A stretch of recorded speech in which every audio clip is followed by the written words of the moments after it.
Razor, how are we doing, my man? Oh, we are good. Thank you. Good morning, Jay. Good morning, Spencer. Good morning, How Ray. are you doing, mate? How are you doing? So listen, Raze, before we get into it, I've been setting this up beautifully, yeah, because I said, look, your journey in life, forget the boxing thing, but your journey in life, where you've come from to where you are today and what you've made for yourself already is like a fucking movie anyway. Like we were saying, basically, look, if it was a movie and you watched it, you'd say, you know what? It's a little bit far-fetched, this, but it's a good movie. But this is real life. This is what we're talking about. You've done incredible so far in your journey. You know, undefeated as a pro. Had 2 fights under Boxer now. You're just about to sign a multi-fight deal with Boxer, which we've got a meeting about after this, straight after this podcast we're doing.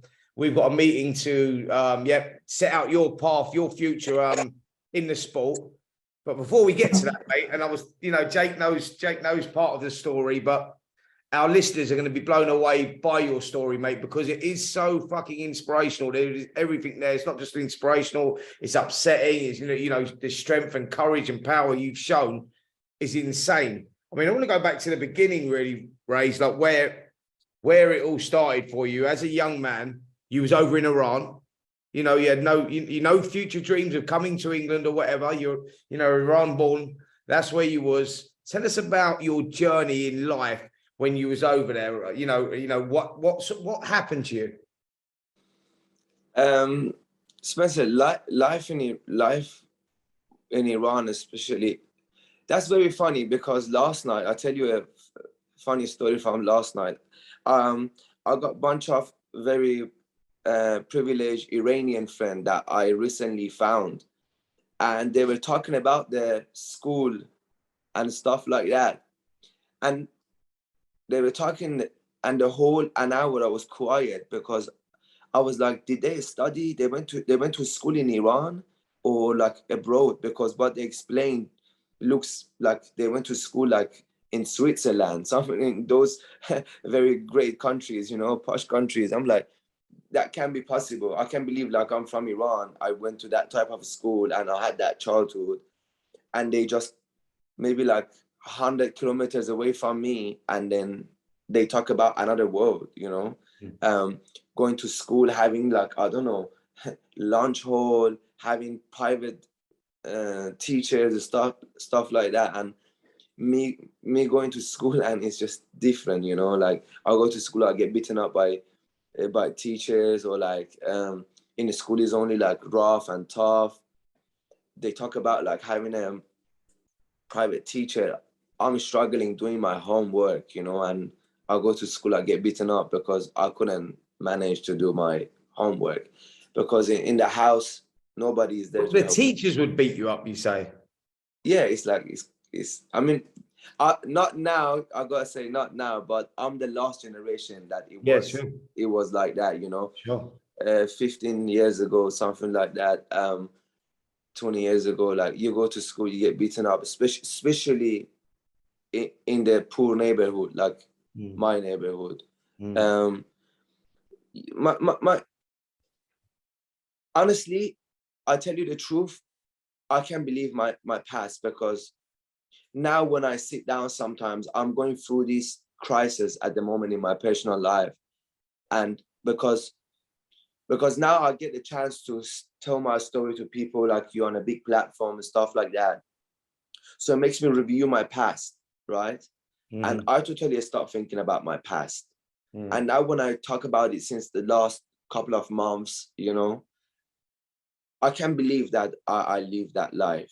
I can't believe that you actually made it through that life, mate. I really can't believe that you actually made it through that life. For our listeners to understand, and I'll give and you can pick it up from here, Razor, but I'll give a brief encounter. How old was you when you had that car crash?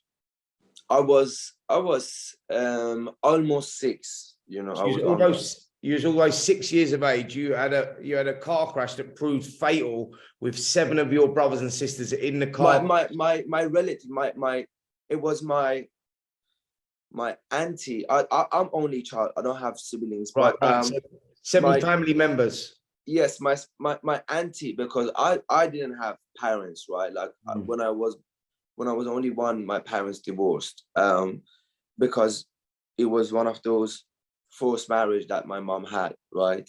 It was back home, and back then.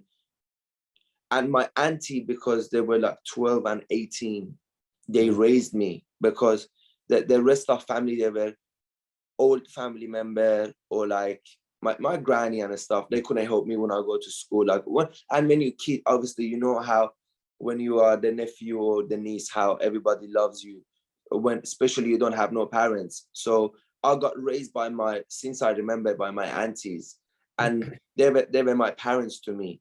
And I saw them with my eyes, which is fucking sad. But just to pick that up so that the listeners can understand. So when you had this car crash, 7 of your family members burnt alive in that car crash, and you was the only survivor. Yeah, I'm the only survivor. I'm the only survivor. I was burned, stuff like that. But you had multiple burns all over your body. You was in hospital for a couple of months, wasn't you? I was in hospital for like almost 3 months. Every day special treatment, going to sauna with a jet wash, get scrubbed and washed. I was losing conscious because of pain and stuff like that. As I said, like, I leave that, let alone other people, they listening to me, right? Myself, I can't believe it. Yeah.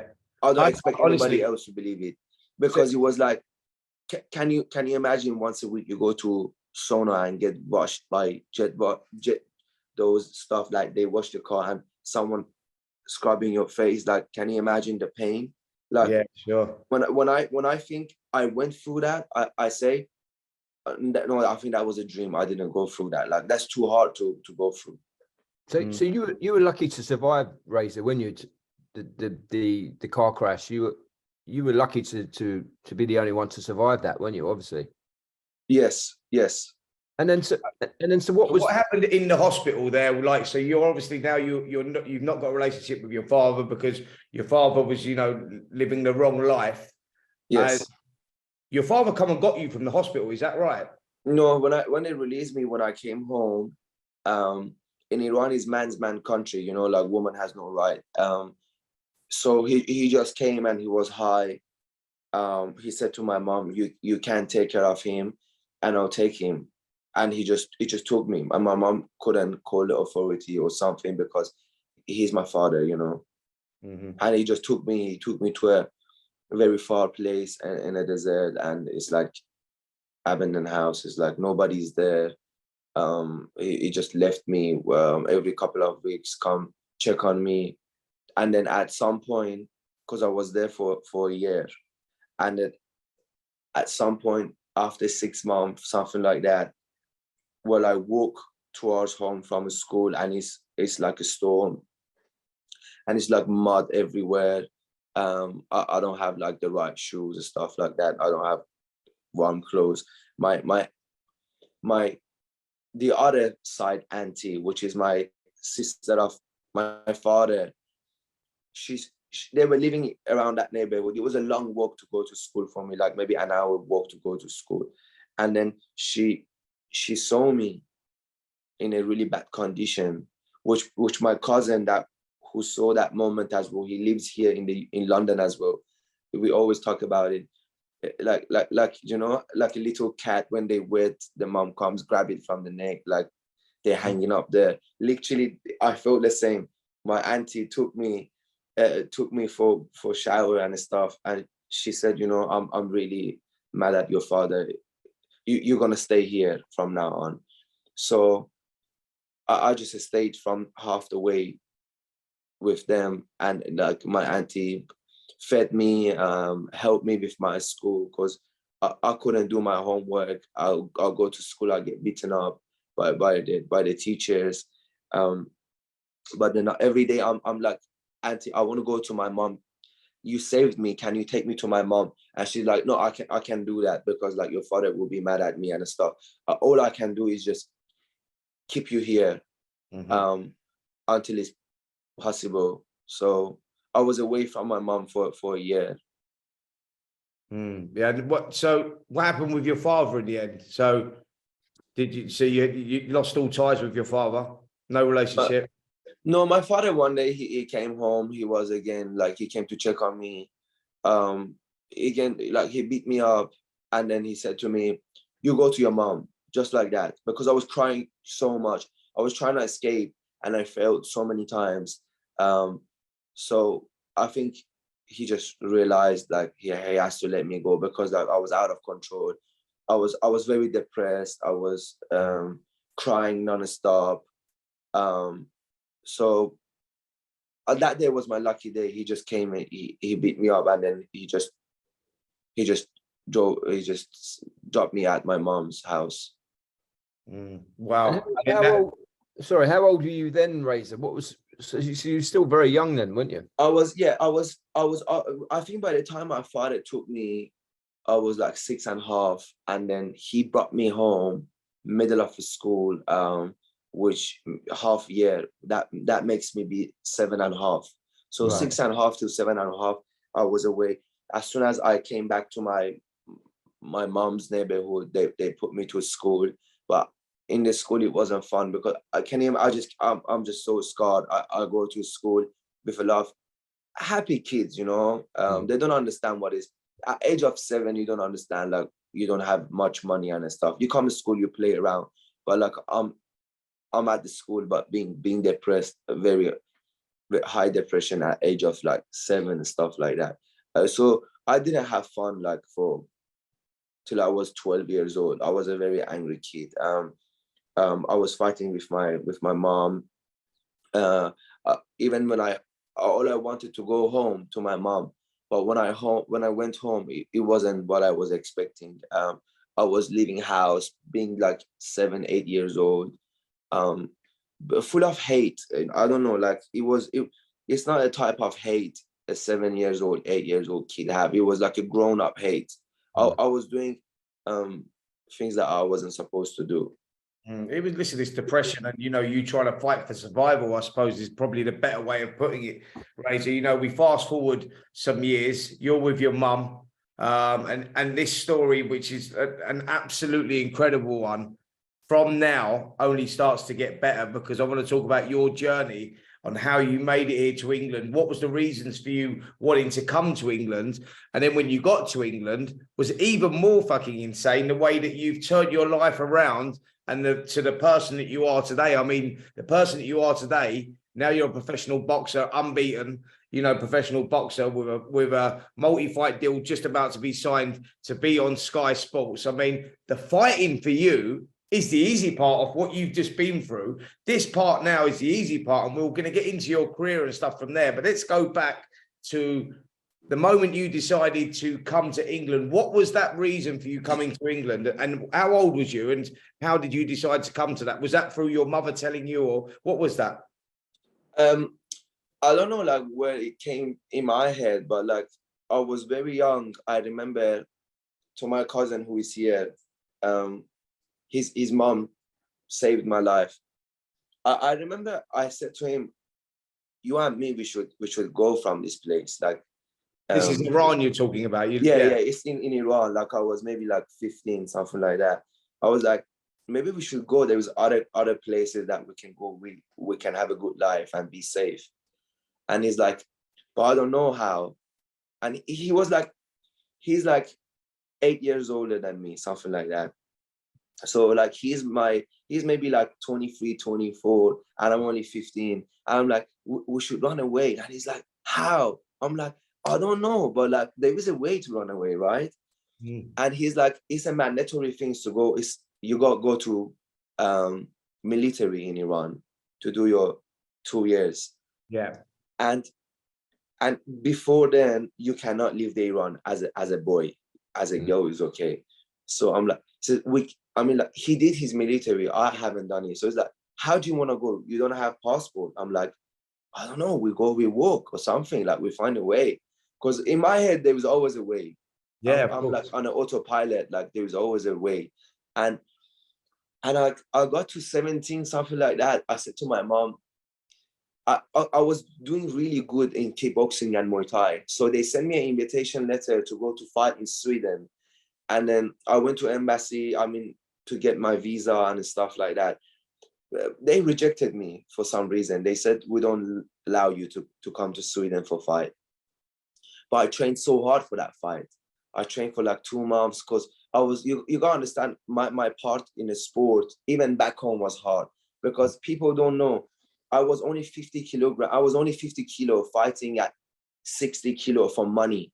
I was traveling far places for money to fight alone with my backpack. You know how backpackers travel? Like I have over 200 kickboxing fight. And I would just take a bus, go to another city. No trainer. No, alone. I'll just go alone anywhere. Sometimes my friend come with me because they can afford to come. Sometimes they can't. So I'll go alone. It doesn't matter because I just want to fight. So I had this mad journey as a kickboxer that I traveled to many places to fight. And in kickboxing, it's not like boxing. We fight 4 or 5 times on the same day. It's 3 rounds, 3 minutes, and it's a tournament. And so because 60 kilogram is the only weight, it's the first day that you get paid. And I'm only 50 kilo. And bear in mind, people lose weight to come at 60. So I have all tape in my laptop. My mom sent my laptop, how small I am, and I'm fighting these big people. And they hold me, they clinch me left and right, they shoot me everywhere in the ring. And I'm like, no, I beat a couple of them. Sometimes I win, I make some money for myself. So I was very good. And then people approached me, a couple of promoter and matchmaker to go to Europe for a fight. Every time I tried, they rejected my visa. So I said to my mom, Mom, I have no future here. And that time, you gotta understand that even me in a good mental health, my environment is always bad, you know? Because after 15, 16, like I was getting normal, you know, I could figure myself out. But the environment never calmed down, and it's always fight. You go to the street, like they drag you onto like very, very upsetting situation. So I was not mature and doing things that I never do now then. So I got to some very big problem in my life, and then an authority would come make my mom life like a hell. When got arrested many times. My coach was a big influence in my area. He would come take me out of police station. And then my coach tell me, like, he's my mentor. He raised me since age of 9. Like, I have to stop making trouble and stuff. But like, even when I wanted to stop making trouble, like I just couldn't, you know. Like you all, like, you understand, Spencer, like street just drag you in, you know. Absolutely. It's difficult to get out of that cycle.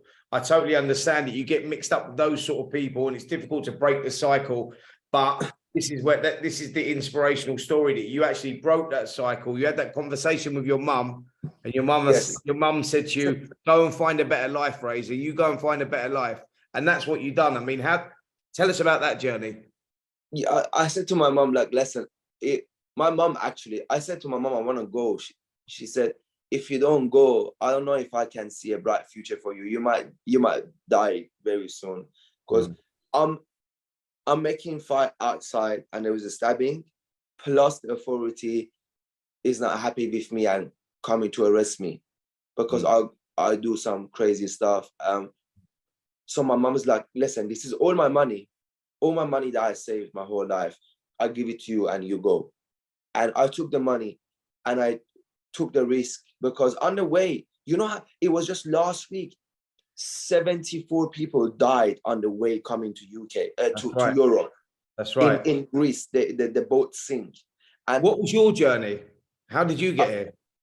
I got here with a plane and with a fake document, and it's very scary, because anything can happen to you on the journey. You might die, you might go to prison, they may catch you in Turkey on your way, and they don't care you're underage and stuff like that. You go in prison, and then that's a disaster, you know, coming from that life and going to prison in a foreign country, or like being hungry on my way. It took me like 5 months to get to this country. So I was in Europe and I didn't have money to eat, but I found a way, because you know, in some countries in Europe, the plastic bottle, you know, like Coca-Cola, stuff like that, you put in a machine and they give you 25 cents. Yeah.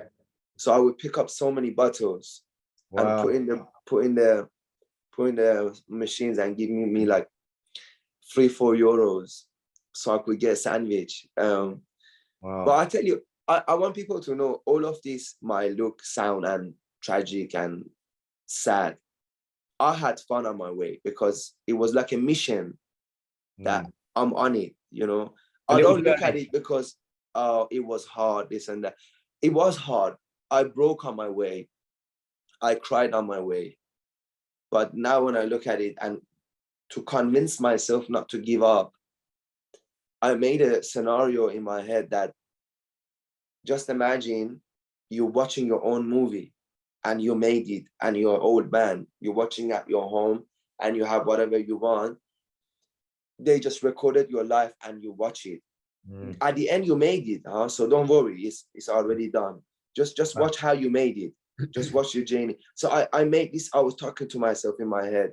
So I was like, no, you're safe. The way you take is right way. The risk you take is the right risk. So you go through, and we're here today, you know. I went through all of this.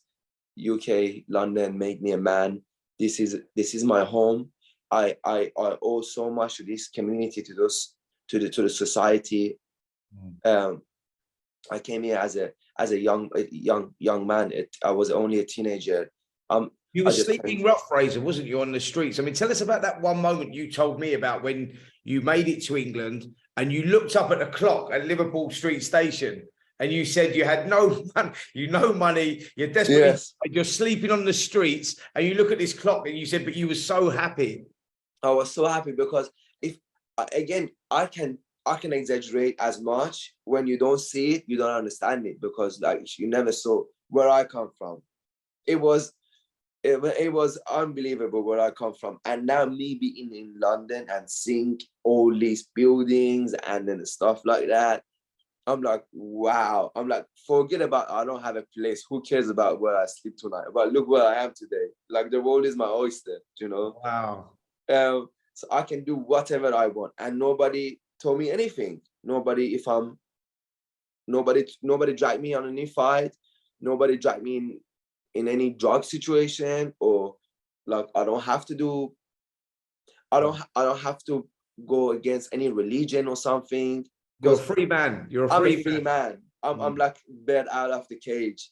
So it was a smile on my face, sleeping on Barking station. And I just remember I looked at all those buildings. I said, that's where I belong, you know. And I never lost faith. Sleeping on the street, went to West Ham Boxing Club. I found a photo of me. I actually found my video for my first amateur fight in the UK. And you see how I look, my face, I'm like, Jesus, I can't believe this. I mean, tell us about that journey. So now we've got here, you know, you're happy, you've arrived in London, you're sleeping on the streets, but you say, you're like a bird being released from a cage. You're a free man. That makes you really happy, really happy. Where was the journey then to, how did you get into the boxing club? How did you make it into West Ham Boxing Club? Because that's where your life has really changed around, because I mean, you're a super talented kid.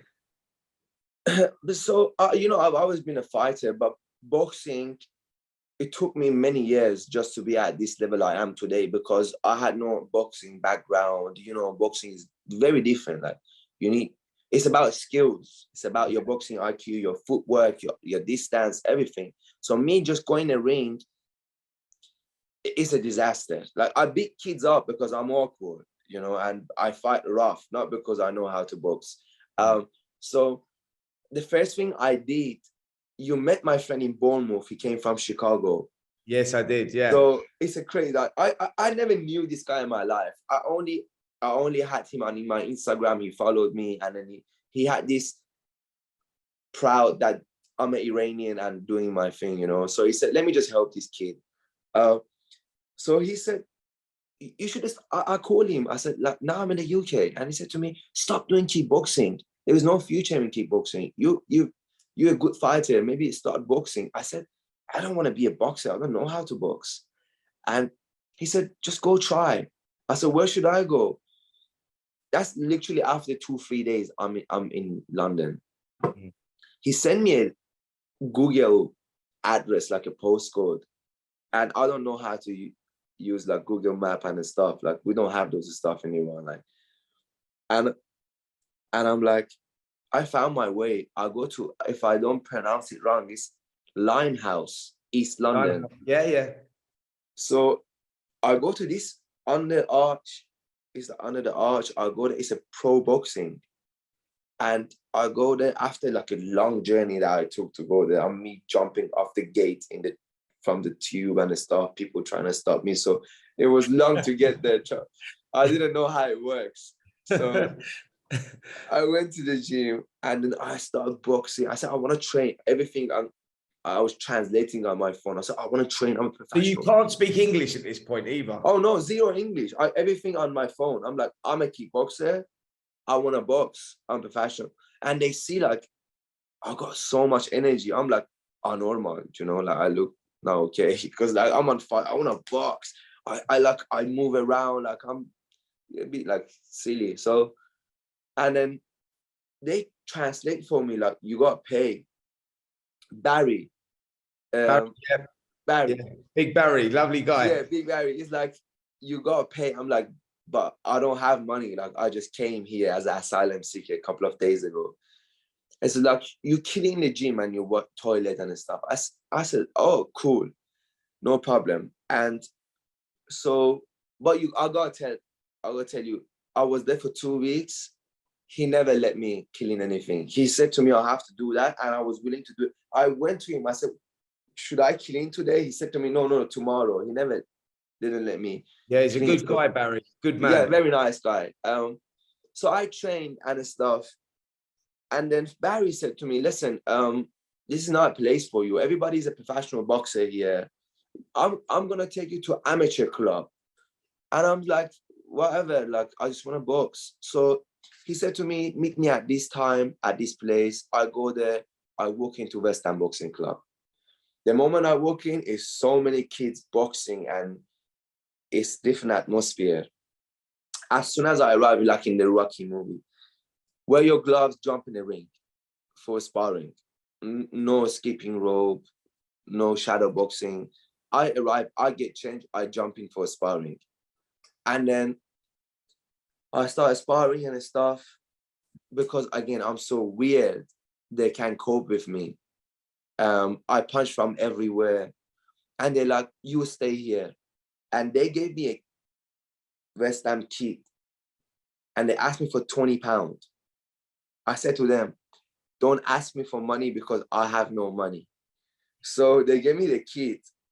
And then they said, he doesn't have money and stuff. And maybe he can do it, you know, let's give him a chance. So I went there like Monday, Wednesday, Friday, but from very far away. Like, I was traveling from very far away. I'll go to the gym, West Ham, and then I get beaten up, my eyes black, my nose bleeding because I don't know how to box. And I'm like, I don't like this shit. Like, I'm going to gym, like, I beat them, but I feel good, but like, I get beaten up like so much. So, and nobody teach me anything. I'll just go out and spar. It's not like back home, like, it was different. Like, we go through basic, you know, like Thai boxing, Muay Thai, even boxing in Iran is big. Like, we go through, it's like a school when you go to a boxing gym in Iran. They teach you footwork, they teach you, like, I didn't learn anything. So I had to learn while I'm sparring, stuff like that. And then me just being a hustler and then going to learn a bit from that guy, approach people. I wasn't shy. So I was like, can he teach me? And they would just teach me. I would correct myself. I come home, I make rope. I had a room, my room very small, like maybe as big as your bathroom. I promise you. I could only lay there. That's it. So I'll go, I have a rope, I start rolling, stuff like that, just trying to practice. Went to fight, went to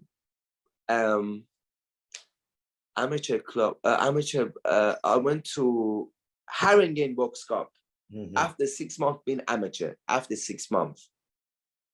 So everybody told me I'm going to lose, right? And it's like 10 kids, different division. I won the first day. Oh, first day was my hardest fight. I fought against Masood Abdullah, who is a professional boxer now at featherweight. I think he's 8-0, 9-0, signed with Frank Warren. Very good fighter. So I fought him the first day. But I'm very skinny because back in home, I was like proper ripped. I had food, stuff like that. So here I have no money, so I can eat.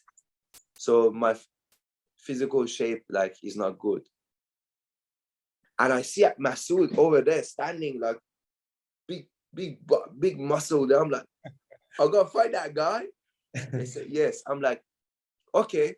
So I'm like, listen, Ali, you go there, you die in the ring. That's what I told myself. So you go in the ring, you gotta die in the ring. So I said, no matter what, it's not worse than dying. So I go there, me and Masood, we make a battle like that. I punch, I throw so many punches. I beat Masood, and I go on the second day. But that's the only thing I didn't like.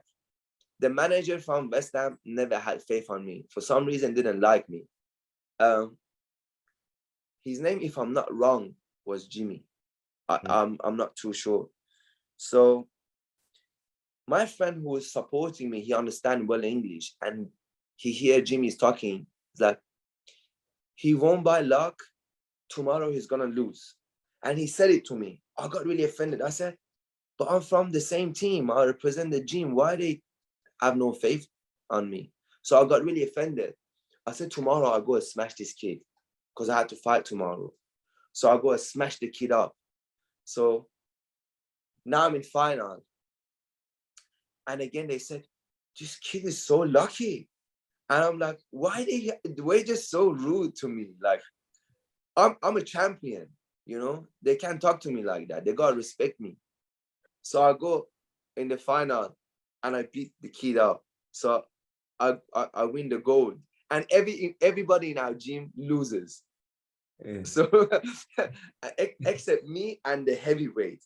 And the heavyweight only fought for the final. So he only fought one day, right? And I'm like, everybody lost. I won. They don't still respect me. So I left the gym.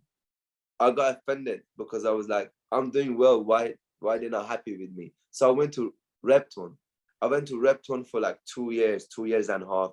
I did another Haringey Cup for them. I won again the gold medal. And then I did some novice. I went to do national championship for novice. That's my amateur background. But Jimmy, the manager of West Ham, reported to me England boxing. I was novice. I was doing national novice, but he said he had a lot of amateur kickboxing. He found me somewhere on internet, right? Facebook or something, that I was going to fight as a professional kickboxer. And then he reported me to England boxing. He said he cannot be a novice. And I did the weigh-in and everything. I was supposed to fight in the morning. They disqualified me. Wow. He broke my heart. I never liked this man. If I see him anywhere, he's going to get punched by me. It sounds like he deserves it. I mean, that's an incredible journey. And then to try and stop you from, fulfilling your dreams. So then we do that. That's your amateur background, like, and your life story as well, Razor, which has been absolutely insane. Then you turn professional. As you're turning professional, so I'm going to fast forward a little bit. You're on a winning streak of 5 or 6 fights. Before we meet, I see you training in the gym with your trainer, Kieran Duffy, who's been an unbelievable help for you, not just in boxing, outside of boxing as well. Lovely man, Kieran. And Kieran, I'm in the gym, Jake, right? In our gym in Finchley, Don Charles's gym. And I'm in there and I saw Kieran. And I'm like a watcher, you know what I mean? I watch what's going on and I judge who's good and who's not good. And I'm generally quite right at that with the boxing side of things. And I'm seeing Kieran, I think he's not a bad trainer, him. He's a good trainer. And all of a sudden I'm seeing Razor and I'm seeing Razor in there. And I go, fuck me, this kid's not bad, you know, because he's like my old weight division, super bantamweight. And I'm looking at him going, so I'm assessing him going, yeah, he's got a lot of natural talent there, a lot of natural ability. I think he could be all right, this kid. So then I start speaking to Kieran, and Kieran says, yeah, he's had like 5 fights. And saying, we're looking, I think they were unhappy at the time you were boxing under Wasserman. And he said, you know, we're looking for this and that. And, you know, and I said, what's his background like? What's Razor's background? So he's like, well, sit down, mate, because you'll fucking fall over if I tell you. And I'm like, yeah, go on then. So then he tells me the story, he skims over it briefly, the story. And straight away, I was invested, like as in, I want to help this kid because I can see natural talent. I think we can take him in the right path. And if I can get him the right deal, we can develop him properly and he can fucking like, and what a story that would be. And that's fast forwarding. So 2 fights ago, I got him a fight. The first one was, where was the first one? At Wembley. First one was at Wembley against the Mexican kid. He went and blew the kid away. Tough kid as well. Two fights unbeaten. Tough kid. And Razor knocked him out. Like great performance. Then we fast forward to Bournemouth. We get him another opportunity. But all this time I'm saying to Ben, give me the contract, Ben. Give me the contract. This is the kid's story. Fucking hell. Give me the contract. So anyway, Ben said, you're talking about Ben Shalom there. Ben Shalom, yeah. So Ben Shalom said to me, I like him. I like him a lot. I like not just to him, his story, which is fucking inspirational, but I think he's actually, and I said, listen, Ben, I'm a great judge of character. I'm not selling you something that's not here. I think you can really do something with Razor. I'm looking after him now. I'm managing him now because I'm invested in him, not just as a boxer, as a person. I want to do right by him. I want to take him on a journey. And this is the boxing world is like, it's fucking, there's a load of sharks out there. And if you don't take the right direction, you can get eaten up, basically. And I said, I want to take this kid under my wing and take him there, not just because he's a really nice person and deserves the opportunity. And Ben said, yeah, I'm happy to give it a punt. Let's go for it. Hence the conversation we're going to have after this meeting now with Ben Shalom to sign a multi-fight deal. But he won again in Bournemouth. But showed me character. This is where I want to go with this fight in Bournemouth. So they give me this fighter, right? Al Siesta rings me up and says, I got this kid. He's had 7, won 4, lost 3. He's a super featherweight. Don't worry. I said, yeah, Razor's a super bantamweight. Yeah, but it's all right, Spence. He'll be all right. Da, da, da. So I look at this kid. 4 fights that he's won. He's knocked all 4 out. And I think, okay, let's have a little look at him. Look at him on there. I think, right, heavy-handed kid. This is where we're going to go. Great learning fight for Razor because I looked at him. When Razor will beat him, that's fine. And let this an opportunity. He'll come in at 9 stone 1. So I got Razor to go up to 9-1. The other kid come in at 9 stone 2. He came 9 stone. 9-3. 9 stone 3. He came 3. Yeah, 9 stone 3. He came 9-3. Sorry, he come in 9-3. What's going on? He's coming heavy. When he comes in at 9-3, when you look at someone, Jake, I looked at him, he got on the scales, thought, fuck, there's not an ounce on him, you know what I mean? Ripped up. And I'm like, straight away, I was like, yeah, I know this kid's heavy-handed. So I said to Razor, I'm in the dressing room with Razor now. Like, Kieran, it's not my job because it's Kieran's job. Kieran, he's done him well. Kieran's going, yeah. I said, listen, Kieran, do not get involved with this fucking kid. I said, because this kid, if you sit in the pocket with him, he's got no feet, but if you sit in the pocket with him, he'll let his hands go. Don't sit in the pocket with him. The fucking famous last words. They go out, open air, brilliant, Razor's on. He's got fucking everyone's going crazy. You know what I mean? No, they're starting to hear about Razor and they loved him through the week. Big character, big charisma. So people are starting to invest in him. Razor goes out, first round, boxing beautifully. I go, lovely. This is great, beautiful. Right. And so I'm going over to the corner. I'm listening in the corner. So Kieran's giving him all the right instructions. Right. That's it. Keep your hands up. And I'm shouting up. Keep your hands up when you come out of them clinches. Don't drop your hands when you come out of them clinches. So anyway, second round, Razor decides he wants to roll the dice a little bit and stand there and start having a little trade up. And then boom, shot comes over, Razor goes down. And I think, I told him not to do that. But I knew he was all right because how I knew he was all right? So now I'm sitting next to Ben Shalom and then they went, oh, fucking hell, we've got a back. And I went, no, panic, don't panic. This kid's fucking journey. Well, this is not a problem. He knows what it is. He's got up, so Razor's got up and he's doing this, moving around. I'm saying, Razor, please don't fucking sit there with him. Move. When you box, put your punches together. Don't throw like you're a puncher. Don't throw single shots.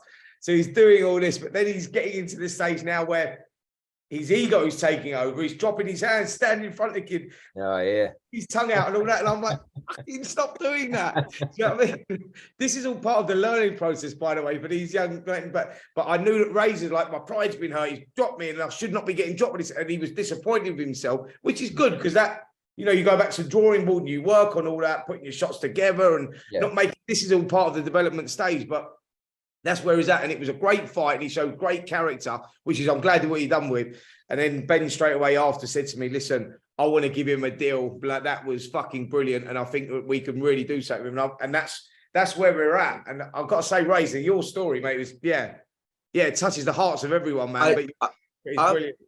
I got a lot to say, but one thing I gotta say, while I was fighting, and I'll tell you something else. When I got down, I have so many boxing so I have so many fighting experience in the ring, not boxing, right? So the mix of all, I don't know, but I have a lot of fights, and I've never been down in my life.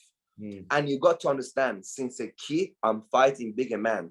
I'm fighting champions. I still never been down, right? Oh yes. And I go down. Oh my God. I go through 1,000 emotions in a second. I'm like, but what if I lose? But like,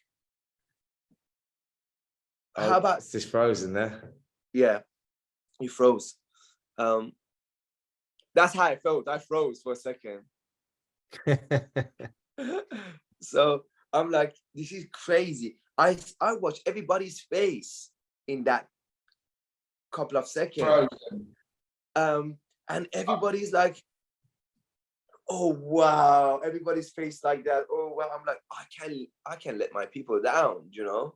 So I'm like, I knew I beat the kid up. Like, I knew like I'm a lot better than him. But that take 2 rounds away from me, because now we 8. And I'm like, no, I'm gonna go beat this kid up. And I look at my people face, my coach, Spencer face, my friends. I'm like, oh well, I can't let them down. So I beat this kid up. While I'm in the court, I lost. It didn't even hurt me. It was like a flash, right? And I'm just so focused on my fight. I only can give half of me to my coach for the instructor, and the other half of me think about my past for some reason. And I'm like, because I knew from skill-wise, speed, power, everything, I'm just better than this kid. I beat him. I gotta say, he was a great fighter. He was a great fighter. I dare it's a great learning experience. Listen, that's what you needed for your development. Like, so you want that to happen at this stage. It happened to me as well, by the way. It happened to me in my 3rd fight. I was on the canvas, woke up, I looked up and I think, what the fuck am I doing here? But that was the making of me, like the development stage, because you don't make those fundamental mistakes again when you move on. And that's what you've learned from there, about sitting and, sitting in the pocket at wrong times. It's like when you're driving a car, to become a really good driver, you have to fucking change the gears at the right time and turn the corners at the right time, etc., etc. And boxing's like that. Like, it's about the game plan, making the right judgments at the right time. You know what I mean? And if you make the wrong judgment at the wrong time, and boom, one shot can turn the whole thing around. And that's what it does. And that's what you learn from them when you have them things like that. After that happened to you, and you come out and you was like, I saw you like, oh, fucking, I've been down. It's not good. I was like, mate, that's the best thing that could have fucking happened to you at this stage of your career, because it will take you to another level. Like, you'd have learned so much from that fight had you, and then you just my whole career, honestly. Yeah, absolutely. So, it was a great journey. It was a great fight, and it's going to be a great journey.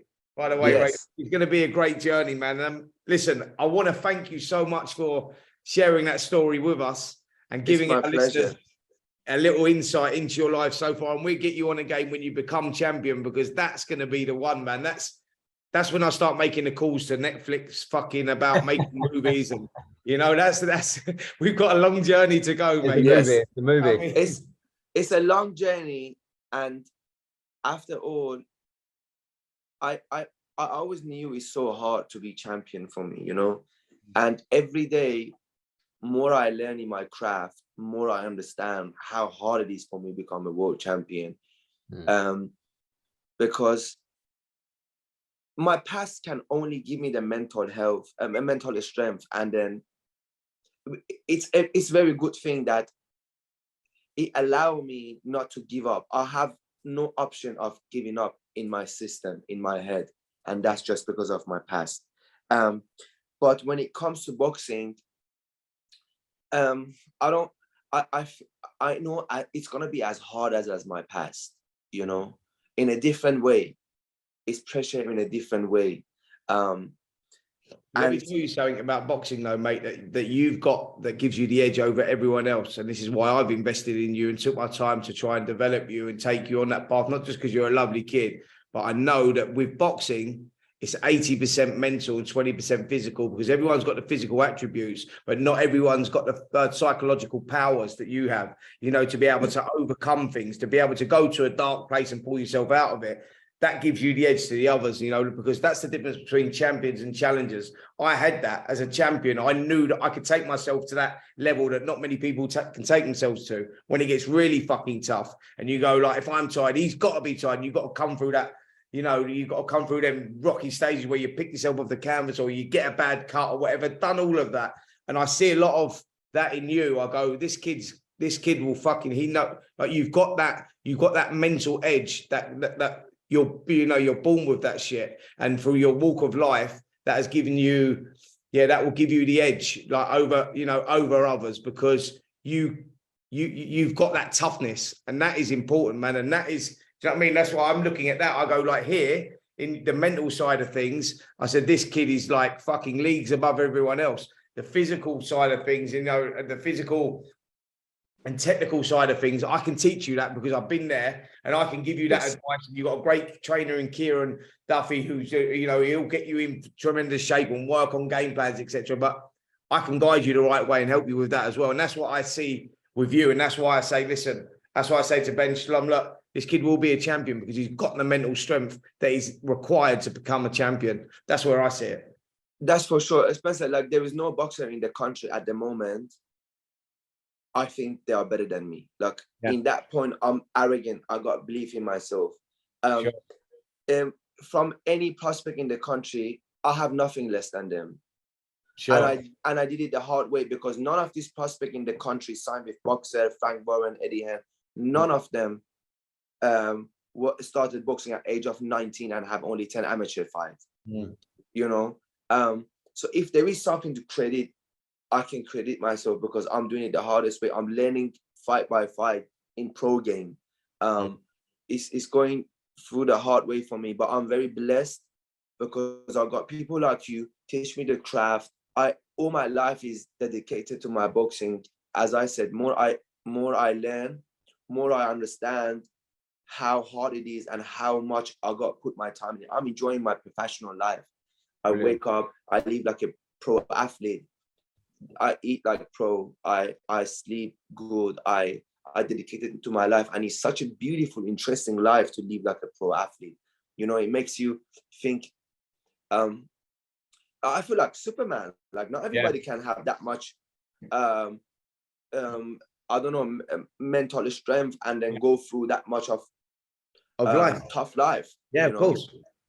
Gives you the edge, man. Gives you the edge. And I have people to help me. Honestly, I'm always, since being a child, and the day I'm a champion and I'm on the way to be champion, no matter where I'm in my life, at what stage, I always want to thank people, my friend, my family, because regardless, I would make it, because I'm not gonna die without making all of my dreams come true. Regardless, I'm gonna make them, but anyhow, by any means. But with them, my journey is a lot more beautiful. It's less pressure. They help me. They give me unconditional love. People around me, like you, my friend. I want to thank everybody for supporting my journey and then being invested in my life story, in my boxing. I thank them. And me as the only Iranian being in this stage, and a lot of young kids, a lot of young boxers and athletes in Iran look up to me. I'm doing my best to keep the flag high up for them, be a good boxer, and I got a lot of responsibility. Since age of 20, since I came in this country, I help my family. I send them money, and it's so much pressure on me. Like, you know what I'm saying? But with all of those things, I'm here today and I'm doing my best. And I only know the future is very bright. May God help me, and then I'll make it to the top for sure. Well done. Well said. Razor, well Brilliant. done, man. Brilliant, Listen, Razor. thanks, Listen, thanks so much, Razor. thank you, for mate. the podcast. Thank you. What a story! And listen, I think anyone listening to this and getting to know your story is gonna be, as you said, Spencer, earlier, just invested, aren't you? Invested in the story, invested in you.